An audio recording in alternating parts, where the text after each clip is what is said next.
Cherry Tigo Reinforce Preview.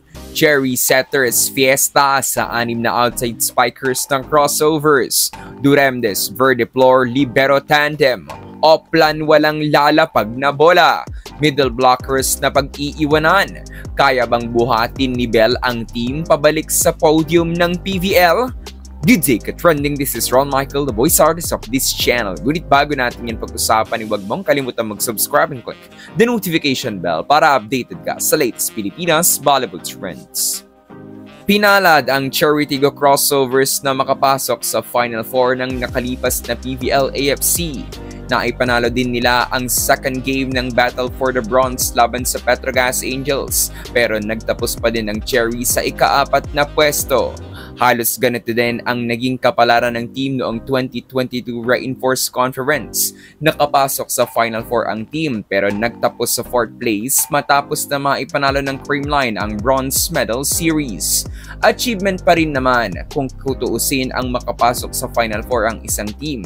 Pero sa side ng Cherry Tigo ay palagi na lang silang kapos para mag-uwi ng medalya. Tila mas magiging mahirap nga ang journey ng Cherry. Kumakaharap kasi ngayon ang Cherry Tigo sa issue matapos nila hindi payagan ng kanilang management na makapag-ensayo sila Jen Nerva at Ea Laure sa Alas Pilipinas. Dahilan para mawala sa lineup ng FIVB Challenge Cup ang dalawa. Kaya naman tila napapabalikwas ngayon ang pamunuan ng parehong PVL at PNBF at sa kasalukuyan ay fina-finalize ang ipapataw na sanction sa Cherry. Sa ngayon ay walang kasiguraduhan ng paglalaro nila Nerva at Laure ngayong Reinforce dahil posibleng masuspend ang dalawa buong liga. Pero kahit nawala sila Jen at Ea, kayang-kaya pa ding pumalag ng crossovers. Kung hindi man makalaro si Jen, nandyan naman si Buding Duremdes na kayang i-take over ang main libero position ng team. For the longest times din naman kasi ay si Buding ang first libero ng Cherry at madami-dami ding spikers ang na-stress sa ganda ng depensa ni Duremdes lalo na sa pagsalag ng mga palo. Kung backup lang din naman ay naging good move for Cherry na kunin nila noong draft si Adamson libero Karen Verdiflor. Hands down sa defensive prowess ni Karen at kung nagpakita siya ng commendable digging sa UAAP, paniguradong kaya niya din itong gawin sa pro.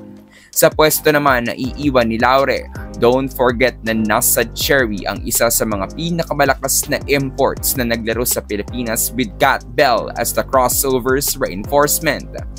Noong Petron days ni Bell sa PSL, nanguna siya para magkampiyon ng Blaze Spikers. With a championship experience at her hand, for sure ay kumpiyansadong haharap si Kat against other PVL teams, even against the squad na may pinakamalaking fanbase. Sila Kat Bell at Mylene Paat ang mangunguna pagdating sa scoring ng Cherry.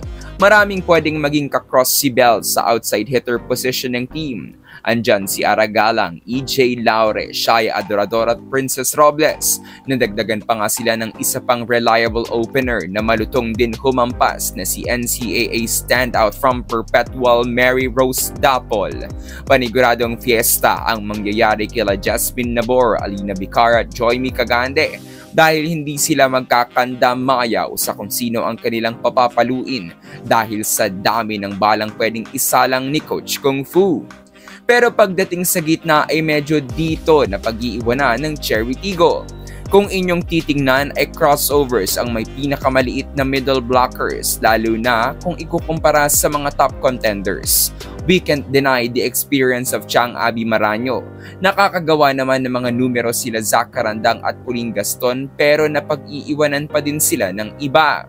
Sa aking palagay, dito sa gitna kailangang mag-invest ng Cherry. Baka ito ang kulang sa kanilang team kung bakit palagi silang kinakapos for a podium finish. Kung kayo ang tatanungin ka-trending, mag-uwi na kaya ng medalya ang crossovers? Comment down below. So that's it for today's video ka-trending. Do not forget to subscribe and click the notification bell para updated ka sa latest ganap ng women's volleyball sa Pinas. Thanks for watching. Bye for now!